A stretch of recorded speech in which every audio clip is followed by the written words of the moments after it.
Very good afternoon friends.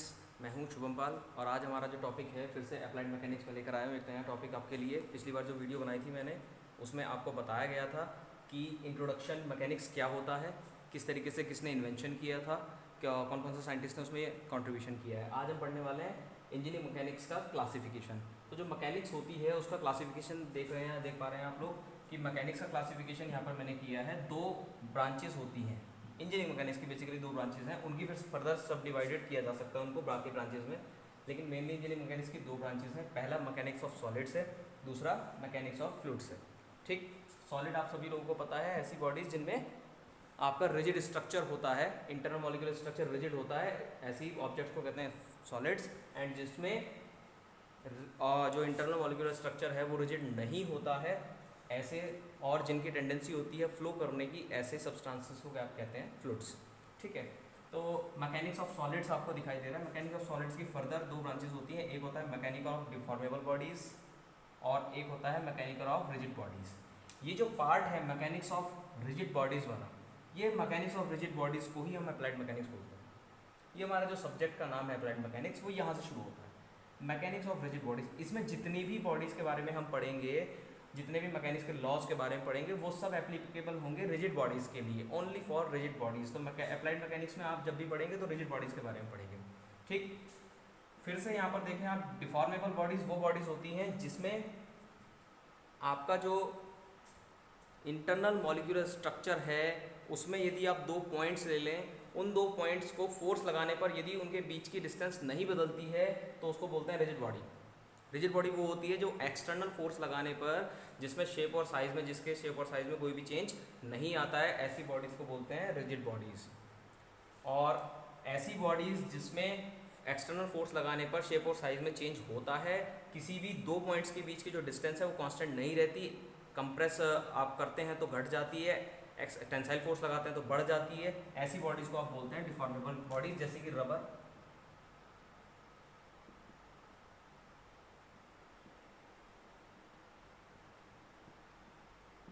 ये rubber है, rubber का एक पीस होगा, यदि मैं यहाँ पर टेंसाइल फोर्स लगाऊं तो आपको पता है कि रबर क्या हो जाएगी, इसकी लेंथ क्या हो जाएगी, इंक्रीज हो जाएगी, एक्सटेंड हो जाएगी। टेंसाइल फोर्स में हमेशा एक्सटेंड होता है। टेंसाइल फोर्स उसे कहते हैं जो लेंथ को किसी भी ऑब्जेक्ट की इंक्रीज करती है। जब आप खींचते हैं किसी चीज़ को तो आप टेंसाइल फोर्स लगाते हैं। टेंसाइल फोर्स हमेशा क्या करती है, it increases the length of the body. तो जब आप लेंथ इंक्रीज करेंगे तो बताइए, यहाँ पर ये दो पॉइंट्स होंगे, यहाँ पर मैं दो पॉइंट्स लेता हूँ, one point is A and another point is B. इन दोनों के बीच की जो डिस्टेंस है, जब आप टेंसाइल फोर्स लगाएंगे तो क्या हो जाएगी, इन दोनों के बीच की डिस्टेंस इंक्रीज हो जाएगी। तो ये कैसी बॉडी है, this is not a rigid body, this is a deformable body. So rigid bodies होती है लाइक दिस मार्कर, अगर आप इसको फोर्स लगाएंगे, नॉर्मल फोर्स, परफेक्टली रिजिड कोई भी बॉडी नहीं होती है। Perfectly rigid, nothing is perfectly rigid in this world. Perfectly rigid कोई भी बॉडी नहीं होती है, हमेशा कुछ ना कुछ आपका डिफॉर्मेशन आ ही जाता है। इवन स्टील, मेटल्स में भी आप लेंगे तो यदि आप उसको यूटीएम से, यूनिवर्सल टेस्टिंग मशीन से आप उसको एक्सटेंड या खींचेंगे या टेंसाइल फोर्स लगाएंगे किसी भी तरीके का, तो उसमें चेंजेस आपके दिखेंगे, लेकिन उनको हम मान के चलते हैं रिजिड बॉडीज। ऐसी बॉडीज होती हैं जो नेग्लिजिबल, जिसमें चेंज आता है एक्सटर्नल फोर्स लगाने पर, कोई भी चेंज नहीं होता है, अप्रॉक्सीमेट जीरो साइज में भी और उनकी शेप में भी कोई भी चेंज नहीं होता, तो ऐसी बॉडीज को रिजिड बॉडीज बोलते हैं। अब मैकेनिक्स ऑफ रिजिड बॉडीज फिर से दो पार्ट में डिवाइड किया जा सकता है, स्टैटिक्स एंड डायनेमिक्स। मतलब अप्लाइड मैकेनिक्स की दो ब्रांचेस होती हैं, स्टैटिक्स एंड डायनेमिक्स। स्टैटिक्स वो ब्रांच होती है जिसमें हम पढ़ते हैं फोर्सेस जो किसी बॉडी पर लगाए जा रहे हैं एक्सटर्नली, तो वो बॉडी जो है वो अगर रेस्ट में है तो वो केस आएगा स्टैटिक्स में।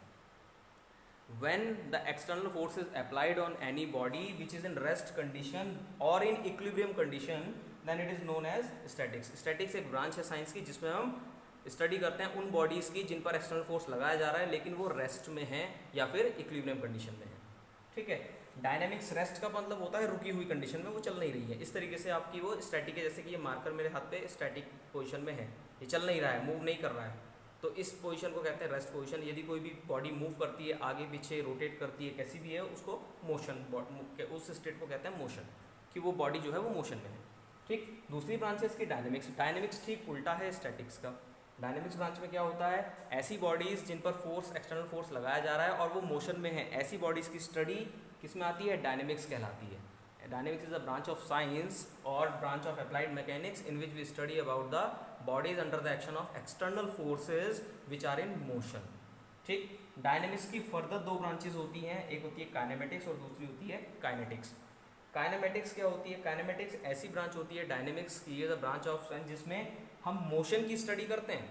जो बॉडी का जो मोशन है उसकी तो स्टडी करते हैं, बट मोशन जिस फोर्स के द्वारा पैदा हो रहा है, motion is produced by the force, उसको हम कंसिडर नहीं करते हैं काइनेमेटिक्स में. लाइक फ्रीली फॉलिंग बॉडी, ऊपर से कोई भी ऑब्जेक्ट आप छोड़ दो तो वहाँ पर ग्रेविटेशनल पुल के कारण वो क्या करेगी, नीचे को आएगी. तो उस टाइम पे उसकी जो हम जो एग्जांपल होगा ये वाला फ्रीली फॉलिंग बॉडी का, ये आएगा काइनेमेटिक्स के अंदर, क्योंकि इसमें हम क्या कर रहे हैं, बॉडी के मोशन को स्टडी कर रहे हैं, लेकिन बॉडी का मोशन जिस फोर्स के कारण होता है उस पर ध्यान नहीं देते हैं, उसको कंसिडर नहीं करते हैं. तो ऐसी ब्रांच को कहते हैं काइनेमेटिक्स. दो ब्रांचेस होती हैं डायनेमिक्स की, एक काइनेमेटिक्स होगी, दूसरी है kinetics. Kinetics is a branch of dynamics in which we study about the body which is in motion, also consider the force that causes that motion. जिस फोर्स के कारण जो बॉडी है उसमें मोशन हो रहा है, उस फोर्स को भी कंसिडर करते हैं काइनेटिक्स में. ठीक है, तो ये मैंने आपको अप्लाइड मैकेनिक्स का मतलब समझाया. अब आता है mechanics of deformable bodies. Mechanics of deformable bodies में 3 ब्रांचेस होती हैं. ये आपका जो सब्जेक्ट आएगा आपका, ये इसमें आएगा strength of material. Deformable bodies के बारे में जो भी हम पढ़ेंगे वो स्ट्रेंथ ऑफ मटेरियल में पढ़ेंगे. डिफॉर्मेबल बॉडीज की जो मैकेनिक्स होती है उसको 3 पार्ट्स में, जैसे कि यहाँ पर डिवाइड किया था 2 पार्ट्स में रिजिड बॉडीज की मैकेनिक्स को, ऐसे ही mechanics of deformable bodies 3 parts में डिवाइड होती है. Theory of elasticity, strength of material, theory of plasticity. इन सब चीज़ों से ये अलग सब्जेक्ट का आपका मैटर है, ये पूरा का पूरा ये अलग सब्जेक्ट है. इसको हमें अभी इस पर हमें कंसंट्रेट नहीं करना है, क्योंकि हमारा जो ये लेक्चर है ये अप्लाइड मैकेनिक्स का लेक्चर है. तो आपको जो कंसंट्रेट करना है वो उस पार्ट पर करना है. We are concentrating this part. ठीक, लेकिन आपको पता होना चाहिए मैकेनिक्स ऑफ फ्लूइड्स जो होता है, जिसको फ्लूइड मैकेनिक्स भी कहते हैं, इसके भी आपके 3 पार्ट्स में डिवाइड इसको किया जा सकता है. पहला है आइडियल फ्लूइड्स. आइडियल फ्लूइड्स वो फ्लूइड्स होते हैं जिनकी जो परफेक्टली इनकम्प्रेसिबल होते हैं. आइडियल कोई भी चीज़ एक्चुअल में नहीं होती है, लेकिन हम एज्यूम करके चलते हैं कि ऐसे फ्लूइड होते हैं जिनको कंप्रेसिबिलिटी जिनकी 0 रहती है, सरफेस टेंशन अप्रॉक्सीमेटली 0 रहता है, और नेग्लिजिबल उनकी विस्कोसिटी होती है. ऐसे फ्लूइड को आइडियल फ्लूइड कहते हैं. Compressible, second one is compressible fluid. Compressible fluid वो होते हैं जब आप उन पर प्रेशर लगाते हैं या फोर्स लगाते हैं तो वो कंप्रेस हो जाते हैं. जैसे कि एयर, आप बैलून में आप एयर फिल कर दीजिए और बैलून को दबाइए तो आप क्या पाएंगे कि वो कंप्रेस हो जाता है. तो इसका मतलब क्या, एयर जो होती है उसमें कंप्रेसिबिलिटी होती है, तो air is a compressible fluid. तो आप ये बोल सकते हैं जितने भी लिक्विड हैं हम अप्रॉक्सीमेट मान के चलते हैं उनको कि वो इनकम्प्रेसिबल है.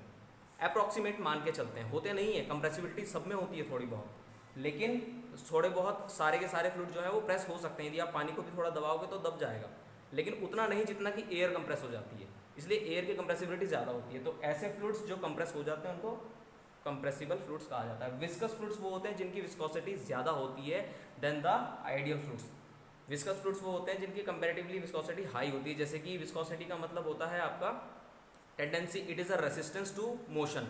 जब भी किसी फ्लूइड को आप नीचे गिराने की कोशिश करते हैं, जैसे कि कोई बर्तन है, एक बर्तन में आपने वाटर ले लिया और एक बर्तन में आपने सॉस ले ली, जब आप उसको गिराएंगे दोनों को एक साथ तो आप देखेंगे कि वाटर बहुत जल्दी बाहर आ जाएगा कंटेनर से. जैसे ही आप उसको उल्टा करेंगे, उसको थोड़ा सा टिल्ट करेंगे, इंक्लाइन करेंगे, तो वहाँ पर आप देखेंगे कि दोनों में से सॉस वाला जो है, सॉस बहुत लेट में गिरेगी और जबकि वाटर जो है बहुत जल्दी आपका ड्रॉप हो जाएगा.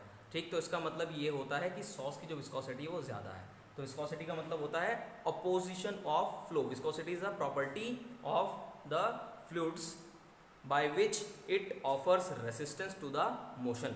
मोशन जो होता है उसमें उसका रेसिस्टेंस मतलब उसका विरोध करती है, ऐसी प्रॉपर्टी को विस्कोसिटी कहते हैं, और ऐसे फ्लूइड्स को हम विस्कस फ्लूइड कहते हैं.